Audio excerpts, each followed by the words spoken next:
The Angry Black Girl and Her Monster is directed by Bomani J. Story and is available on most streaming platforms. I watched it on Amazon. I've been waiting to watch this one for a while, so I was really excited to watch it this past weekend, and it did not disappoint. I enjoyed this one a lot and highly recommend you check it out.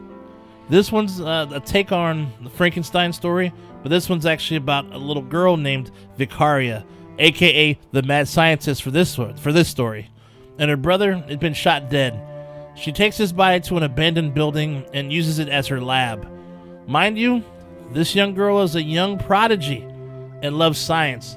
Spends day after day working on a way to bring him back, and when that day comes, she was not ready for the consequences once he came back to life. He's alive! He's alive! Death is the disease that broke my family.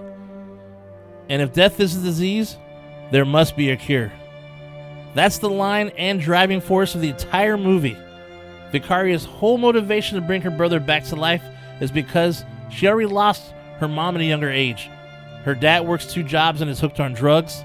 It's a bad situation all in all. Now, this is a horror movie in a few different ways. One for sure in the typical way, monster loose, killing people and whatnot. But also, everyday life for Vicaria is a horror movie because of where she lives. Not the safest for people. People are dying every day from drugs and gunfire. The movie did a great job in blending fantasy and reality because there are communities like this everywhere in the world. So it grounds the story, or keeps the story grounded for people they can relate to it. And Vicaria, she's just a great character, though, that she just leads the way. Her surroundings have hardened her, and in some ways desensitized her as well. It's actually forced her to be older than what she really is, or should I say, matured her in many ways. As a teenager, she's seen things that nobody should have to, and has lost so much as well. And she'd be damned, dude, if her brother's gonna stay dead. Her little lair that she created to bring her brother back is something a mad scientist or Mr. Frankenstein himself would be amazed by. I mean, she got scraps from wherever she could, recycle parts and whatnot to build a machine to bring him back to life.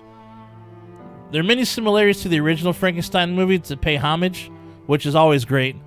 But as I said before, this one steeped a bit more in reality. I went through some emotions with this one, man. I mean, the ending definitely raised some eyebrows for sure, in a good way. It's a great movie. I highly recommend you watch it now.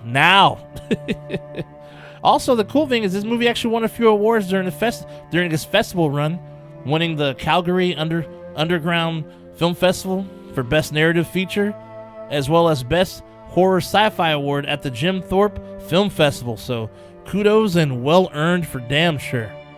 As always, I do have a recommendation. I got one that I think you guys will enjoy. It's a film called Body Parts, starring Jeff Fahey. After losing his arm in a car accident, a criminal psychologist has it replaced with a limb that belonged to a serial killer. A highly underrated horror flick with some really cool death scenes, dude. The accident scene in the opening, dude, is whoo. Anyway, so it's available on YouTube. I'll leave a link in the description for you. But anyhow, though, that's all for today. Stay nasty, my friends, and I will see you at the next one. Shay Nasty out. I'll see you soon.